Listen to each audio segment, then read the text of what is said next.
This is Ricky Reyes, the Cuban Crippler, and you're listening to Wrestling Epicenter. Hey guys, my name is James Walsh, and you are listening to the Wrestling Epicenter here on YouTube. I want to thank you for finding us. Please do me a favor and click that subscribe button and the notifications bell. And if you get the chance on this video, click the like button. If you do, it'll turn blue. Check it out.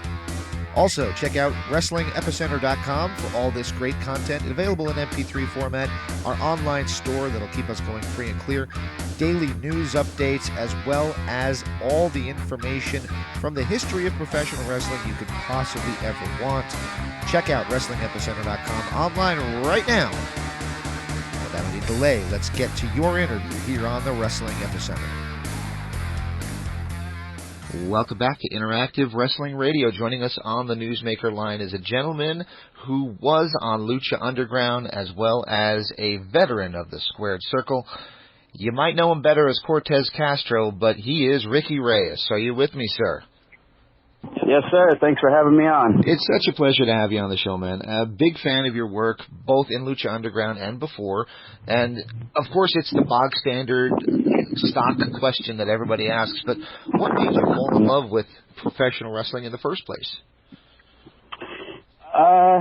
Just as a kid watching it, with like my dad and my brother, I remember my first memory was like watching Hulk Hogan beat the Iron Sheik in Madison Square Garden. We were like watching it on network TV, and I just like fell in love with it then. And even at that young age, like 5 or 6, I thought, man, I want to be a pro wrestler, and I don't know, I'm a very all or nothing type of person, and I kind of just made my mind up then that, at a really young age, that's what I wanted to do. Like, nothing else interests me more than wrestling. I had other interests, but I always resorted back to wrestling, good and bad times in your life and stuff. It was always there. And I just love it so much. Awesome. It's kind of funny because we're around the same age. I think you got me beat by a couple of years, but my first memory from wrestling was Hogan and JYD on the end of a Saturday Night's Main Event when they're just parading around the ring.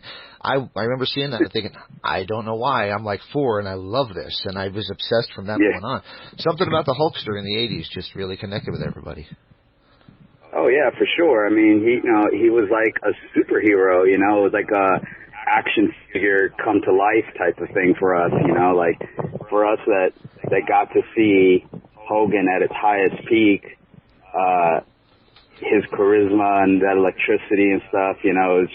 It's everything that Austin was and The Rock and the wrestlers of like later, the Attitude Era and so forth. But I mean, for us that got to see Hogan during Hulkamania, there's nothing like it, Very cool. And there is another interview with you online that I listened to, and you said something, because I'm friends with a lot of these guys, because I've interviewed them, and you put over the Global Wrestling Federation as something that kind of showed you different styles of wrestling. And for those who don't realize, how cool was that, having Global, 5 days a week for us, to come home to school from?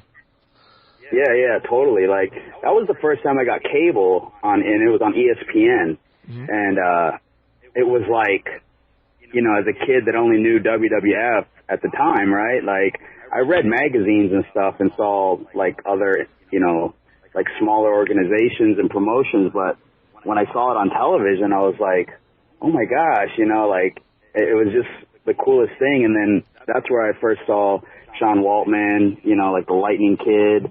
And I thought, like, wow, this guy, obviously he was smaller, but I mean, in real life he's huge, but he was smaller than the guys that were at that time, like the Patriot and, those guys that were all there at Global. But I mean, it was just like the coolest thing to see him and like Jerry Lynn wrestle in these like cruiserweight matches that were on TV. It was just like, and then I started searching out, the NWA. And then listening to like Jim Ross say, this is the NWA where we wrestle, we don't pose and dance. And I thought, wow, yeah, these guys are real wrestlers. Like all of a sudden it was like a whole new world to me of wrestling. And that's when, I mean, I just started to fall in love with more the sport as opposed to the entertainment of it. Like, the sport is entertaining enough for me, you know, because I'm like a gym rat and I amateur wrestled and stuff. So it was to see guys like Arn Anderson and Rick Rude and, you know, those guys, Tully Blanchard, like, they just went out there and just beat people up, and I just thought, like, that was the coolest thing ever. Very cool. So I kind of fell into wrestling. I remember sitting at my kitchen table and telling my mother and sister that I wanted to do something in wrestling, but I knew I was never going to be a wrestler because I just wasn't cut out for that. And I ended up doing it. How did you end up transitioning and making your dream come true and becoming a professional wrestler? That all started, like, in high school. You know, once your, like, sophomore year starts to end in high school and you're going into your junior year, everyone starts hounding you, you know, about what are you going to do? You know, what are you going to do with your life? And, you know, and yeah, like you're supposed to have the answers to that. Well, here's what I'm going to do, you know. So, you know, counselors and people are riding you, you know, and the whole time, I swear, I'm just thinking, I'm going to be a pro wrestler in the back of my mind, you know, and I'm like trying to figure out ways of trying to break this news to these people that keep hounding me, you know, family members and stuff, and everyone wants you to go to college. Everybody wants you to do what they want you to do. And for me, I'm just like really stubborn, and I thought, this is what I want to do. Like, I'm not causing no trouble and in and out of jail, or, you know what I mean? And, you know, I did everything everybody asked. I, you know, went to class and did all that crap, you know. So I remember one day I woke up and I was about ready to leave for school with my brother, and I thought, I'm going to go out for the wrestling team today because I need to learn how to wrestle, because I saw Scott Steiner throw Jushin Liger halfway across the ring, and it didn't look pleasant. Like, and I thought, in order to wrestle in Japan and wrestle around the world, I should probably really know how to actually wrestle. So I remember I went to one of the coach's office, and I told him I was no longer going to play basketball, and because I played basketball, I grew up in Southern California, so we were always outside playing street ball and stuff. And, you know, like, the thing is try to make the team in the high school, because they get all the publicity and stuff. So I really tried hard to play basketball, but it wasn't like what I really wanted to do, you know. So I thought, well, I'm just wasting my time here because I'm not going to the NBA, so I'm just going to focus on wrestling. So I went in and told them I wasn't playing anymore, and went to the wrestling. We had a shed in the back behind in Fontana High School. It's back behind the track, and it's a tin shed, and the wrestling team used to train in there. And when it's hot, and when it's cold, it's cold. No AC, no nothing, you know, ringworm on the mats, you know, and it was just like a dungeon. So I remember walking in there, and I saw these jack dudes, like, you know, wrestling, and they're all waiting, you know, this is what I want to do, you know. And I told the Coach Ross, I was like, hey, you know, when can I try out, or when do you have tryouts? And he was like, well, for the summer you can work out with the guys, you know, and then we'll start training for season, you know, once we come back from summer vacation. So I was all in. I was like, yeah, this is what I want. I want to get jacked. I want to wrestle, you know. So I just started doing amateur wrestling there, and then eventually I graduated high school, and part of the deal was, I told my dad if I graduated on time and everything was cool, like, I can try to be a wrestler, you know.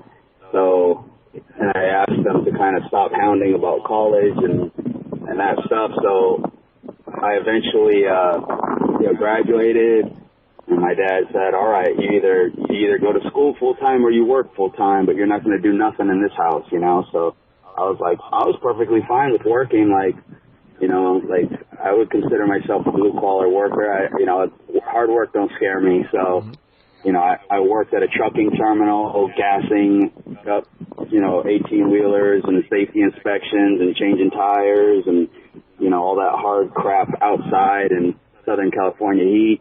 And then I found a wrestling school, and that was it. I mean, I was like, you know, it was like I remember the whole day actually going to the school and talking with, you know, the owners and just asking about training and when I can start. And, you know, it was pretty back then. This was what, 98, early 98. And they were just kind of like, yeah, you pay, you play, you don't, you know, and it's $25 a session. We train, you know, 4 days a week. You got to be here for all 4 days. So I was like, all right, I'm in, you know, and they were like, all right, we'll come back Tuesday night. We start at 8 p.m. So, and that was it. Awesome. Now, you were part of Ring of Honor when Ring of Honor was really making history. And the thing about being an online guy is that you had to deal with all the online people. And Ring of Honor fans were the most boisterous, especially at the time that you were there in Ring of Honor. They knew that they had something special. I think if you turned on the pay-per-view last night and saw who the biggest stars there were, you probably know that they might have had something right about that. What was it like working for Ring of Honor when those guys were really at the cusp of what was going on in the future of wrestling? Yeah, I mean, like, I lived with Bryan Danielson in L.A. When we trained at the New Japan dojo together. We lived in the dojo together. And then actually when I moved to the East Coast in 2005 and moved in with Punk, because he had re-signed a lease on his house, and then WWE sent him to OVW in 2005. So he called me one day and he was like, hey, bitch, come take care of my house for the next year, because I got to go to fucking OVW. And he's like, you're always out here anyways, you know, Gabe will use you more. And I was like, oh, all right, I'll be there in 2 weeks, you know. So I just packed up my belongings, which was wrestling DVDs and wrestling gear, and threw it in my car and drove across the country. We lived together for a few months before he actually had to move out. But, yeah, it was around that time I think Rocky and I started 2004-ish, I believe, was when we debuted. And yeah, it was, I mean, at the time, you know, everyone's just working hard, you know, and the crowds were crazy hot, very similar to what AEW's captured, you know. So it was like that, but on a little bit smaller scale, but the feel is just as big, you know, like, people don't understand, like, working the rec center in Elizabeth, New Jersey, and having, like, Jushin Liger out there, you know, and, like, you know, with the Briscoes and Samoa Joe and, you know, Homicide and, you know, Low Key and, you know, Brian and, you know, Nigel McGuinness and Doug Williams, Alec Kelly, you know, like, these are, you know, these are the, you know, like this is the entire roster, you know, like, these are, like, from start to finish is, you know, like, you could main event one night and then the next night be, you know, the opening match, you know, it was so deep. But at the time we were just going, you know, we didn't really, I mean, now I look back at it and, you know, it's special now, you know. I mentioned the show last night. It sounds like you already know what happened. What do you think of, you know, some of those guys being on AEW this time in year? And do you think that, I know it's a little bit different style of wrestling, but what do you think? Do you think AEW's got the momentum as a lot of people think they do? Well, they definitely have momentum. And it is nice to have that hype and stuff and the surprise, right? But, like, it's not just these moments. It's what they do with them in the next 3 to 6 months to a year, right? Mm-hmm. It's like what is Punk going to be doing in 6 months is more the question. Like, that's really what's going to, that whether they succeed or not with it. And this is just my opinion, of course, like, those guys, I'm sure, coming in, they probably have more creative control previously.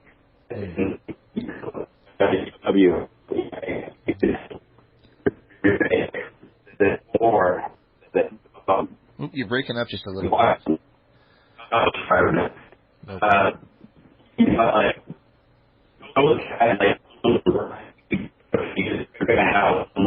but what they're doing. And me knowing those guys personally, they're perfect for that type of role and that type of position, because those guys are business first, like they're not, neither one of those guys are coming in thinking, boy, I got to pump my ego up and take this belt and squash everybody and try to get as much out of this as I can.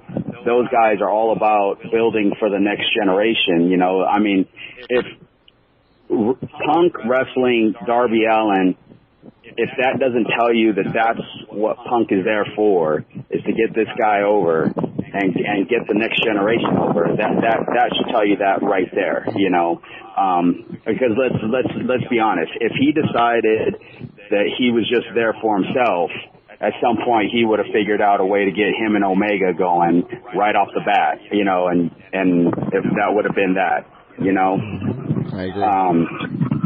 So it's great for AEW, and then Adam Cole is the same thing. Like, I know Adam Cole pretty well, and, I haven't, since he started in NXT, like, you can tell, he's just like the classic worker, great, one of the best promos out there today, and that crowd, is going to eat up anything that those guys do. At this point, AEW has caught lightning in a bottle right now. Like, what they do with it is still to be determined, but it is an exciting time, and it's sparked interest in pro wrestling, and then that's what we all will benefit from this, all the way down to the independents, because now people want to see and witness those moments, and they're willing to go and watch those. I totally agree, and it's funny you said that you said something about ringworm for the high school gym, and I remember I had that, and then you said lightning in a bottle, and that's an expression I used to use with WWE. It's like, we got lightning in a bottle, let's let it out and play with it. But no, I know what AEW, hopefully they don't do that. Hopefully they know what to do with it, and it's going to be exciting to see. You worked a lot of different styles. You worked for a lot of different companies with a lot of different reputations, one of them being Combat Zone Wrestling. What do you think of your time in Combat Zone and working for a company that's got the reputation of being so hardcore? It was short-lived. I think it started from that ROH CZW feud that we did. I can't remember what year it was, but like, that's where I was introduced to a lot of those guys. But they just kind of threw me into the mix, and I got to do some stuff, and I didn't really, I don't know, like, when I'm booked to wrestle somewhere, I just kind of do my own thing, and I'm not really too concerned with what else was going on. So I have friends that worked there at that time, and it was fun, what their style of wrestling and what the brand that they, highlight and glorify and stuff, like, their fans like it, is it right? I don't know. Like, is it wrong? I really don't know, because their fans enjoy that. And who's to say what's right and wrong if you're getting, sold out crowds and fans are cheering and going crazy for it? It's a product that particular audience wants, and I don't knock any type of wrestling. I know there's a lot of like the Cornettes of the world that want to call it whatever they want to call it, and that's fine. That's his opinion, and he is well educated and has a world of knowledge, right? And I'm not saying that I'm right and he's wrong or anything like that, but it's the same thing when I go to training, and these guys ask me about their match, they can ask me, oh, how was this match, and I'm not looking at moves and anything else. I'm looking at, does the crowd even care that you're doing anything, determining if it's a good match or not. I mean, you look at AEW, a lot of their matches don't make a whole lot of sense, but that crowd showed up and loved it and will go back again. So who's to say what's right anymore and what's wrong? It should be all just one big shade of gray, and you should do what works for you as a character and as a wrestler yourself, because that's where you're going to be the most comfortable, and the people are going to get the most organic emotion out of you, you know? Oh, boy. Well, let me ask you this question. We talked about different styles, and there's no different style than Lucha Underground. No more different style, I should say. Lucha Underground, they presented wrestling in a totally different way than we've seen in so long. And, you know, a lot of people hearken it back to the cartoon WWF era, but it really was more like a comic book. What did you think of working for Lucha Underground? And I know that it meant a lot to you because it's still your Facebook picture. Well, yeah, it did because I loved it, and that's why I said what I said, because I mean, if anything solidified that, you know, about, you know, being different and what's right and what's wrong. It's like we were a TV show, you know, about a wrestling company. Mm-hmm. We weren't a wrestling promotion on a TV show, you know. So if we were different in the sense, like we were a TV series, you know, it wasn't a wrestling promotion. The wrestling fans made us into a promotion, you know, like they put us up there with, you know, Impact and MLW and, you know, like as another promotion. But we were not. We were a TV show. So, I mean, with that being said, we were different in a big way. So that, but that crowd loved what we were doing. You know, they were like, we had, I don't know how many times, hundreds of people outside the arena that were turned away for the tapings, you know, that didn't get to register online, but they showed up hoping to buy tickets off other people. You know, it was crazy, you know. People would take vacations to Southern California, you know, around our taping schedule just to see it, the show, you know, just to try to hope to see the show, you know. Right. So yeah, it was a crazy time. And to be honest with you, like, there's two things I tell everybody that kind of started this whole quote unquote next boom of wrestling. And it was Bullet Club the year before, and then it was Lucha Underground the next year, you know, like 2013, 2014. And then all of a sudden it gave the older audience, the older wrestling audience, something to grab onto, right? Because like before that, we had John Cena and nothing else. So, you know, with John Cena was Hulk Hogan, right? For the kids, the classic good guy that would never turn his back on anybody, you know. And older fans were like, wrestling's corny, it's cheesy, you know. They tried to be cool with like Triple H and stuff like that, but they didn't really catch on.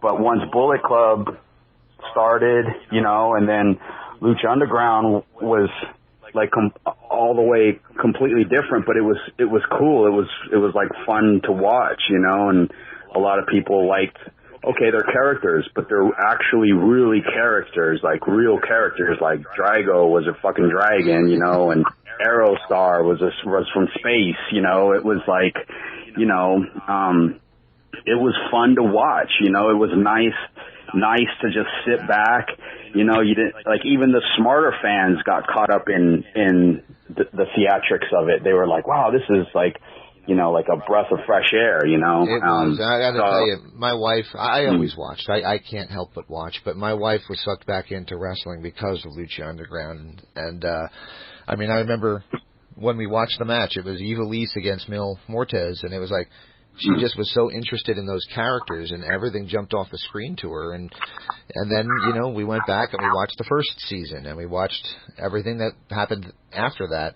So you're absolutely right. It was something that I think brought back a lot of people that had just given up on wrestling.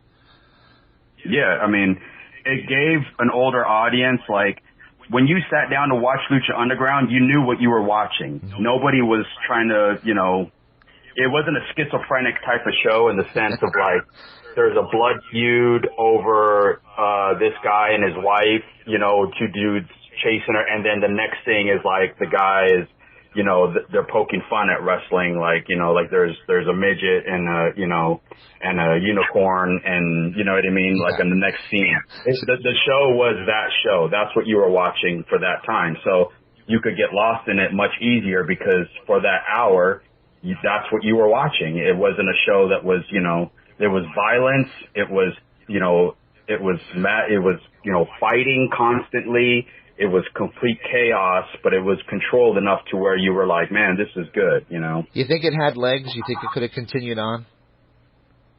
I think so. I think what ended up kind of happening was the show got bigger than the network it was actually on.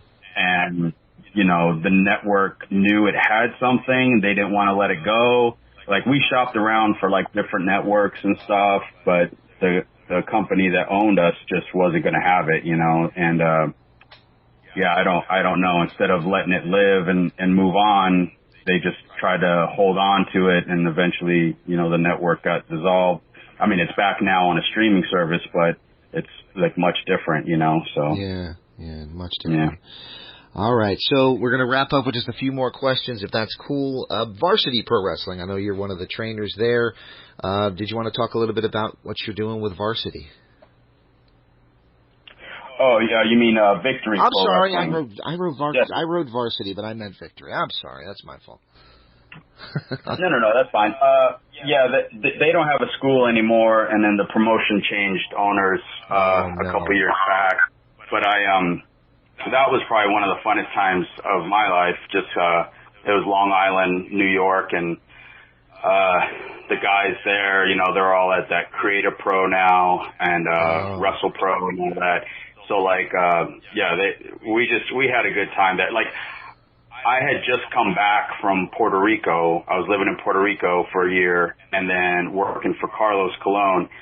And I had come back, and that was one of the first places that booked me right away. And then they kind of put me in charge of their school and stuff. And I took a lot of that old school territory building mentality, which basically is it's pretty simple. I mean, it's kind of like black and white, like good guy versus bad guy, you know. But we did a lot of cool angles there and stuff. And like, if fans are interested in checking it out, like probably from 2010 to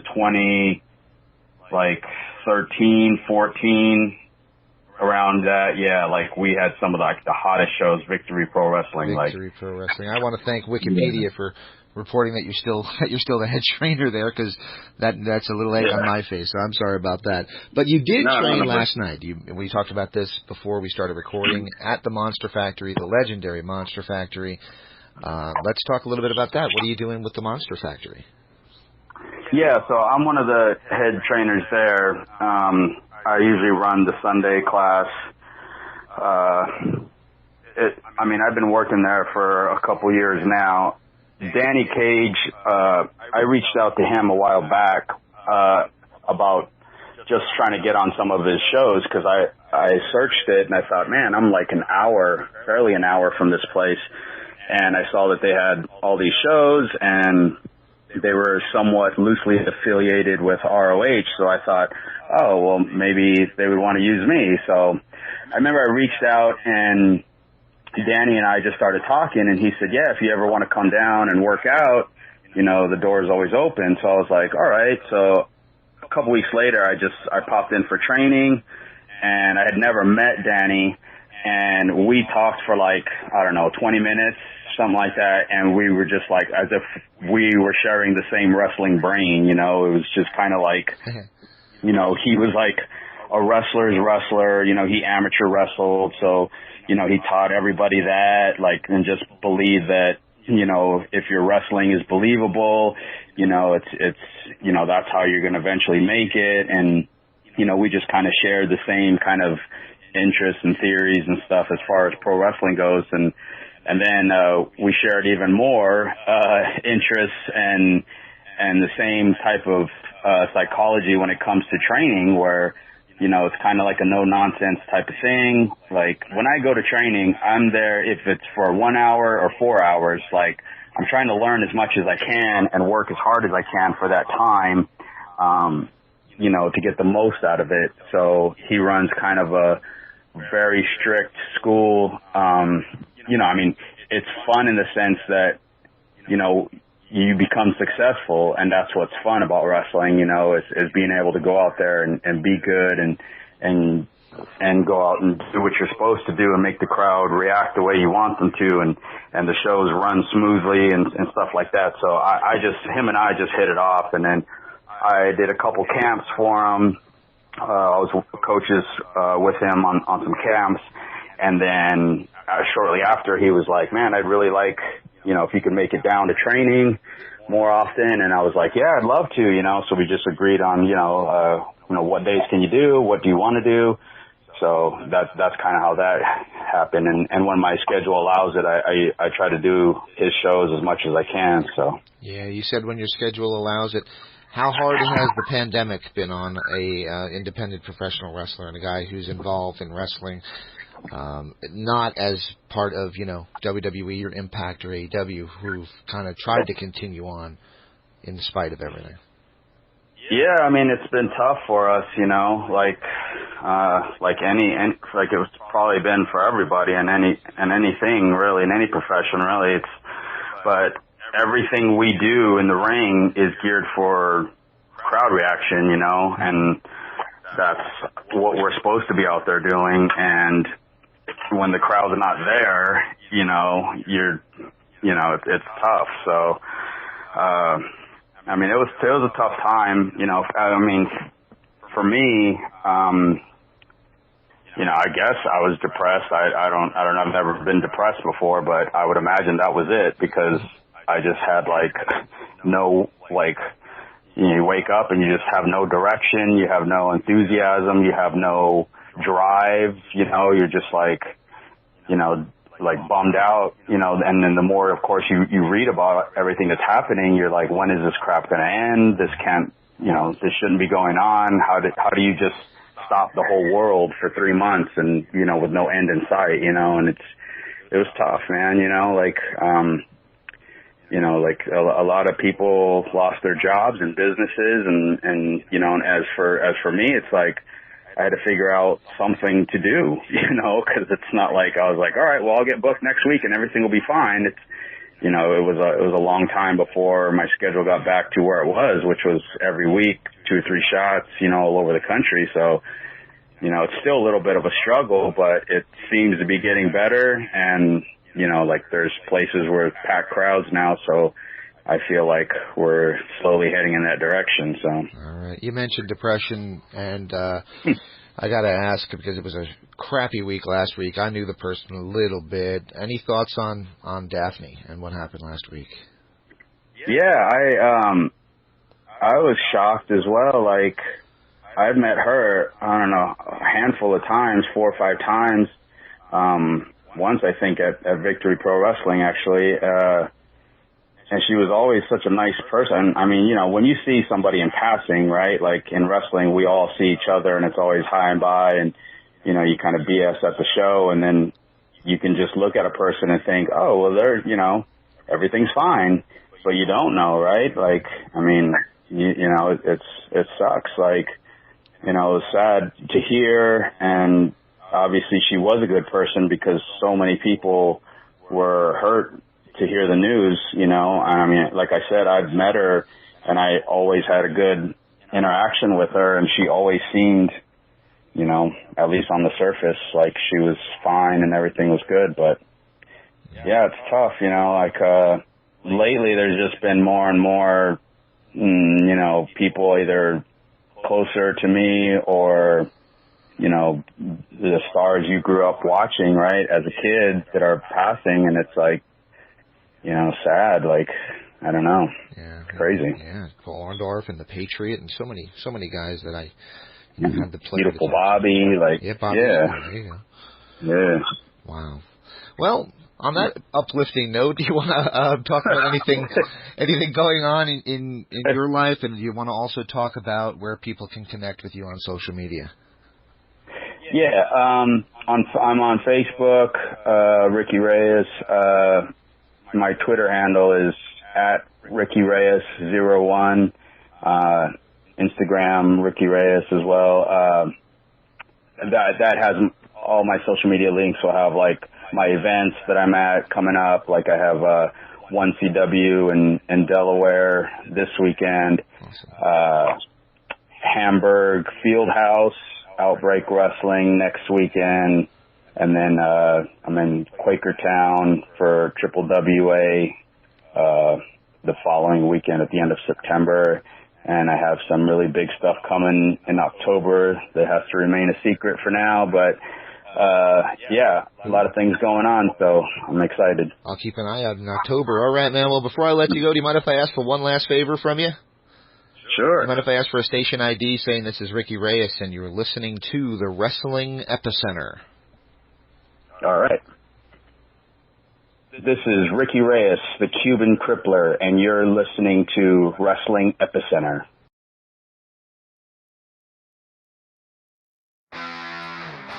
Hey guys, my name is James Walsh, and you are listening to the Wrestling Epicenter here on YouTube. I want to thank you for finding us. Please do me a favor and click that subscribe button and the notifications bell. And if you get the chance on this video, click the like button. If you do, it'll turn blue. Check it out. Also, check out WrestlingEpicenter.com for all this great content available in MP3 format, our online store that'll keep us going free and clear, daily news updates, as well as all the information from the history of professional wrestling you could possibly ever want. Check out WrestlingEpicenter.com online right now. Without any delay, let's get to your interview here on the Wrestling Epicenter.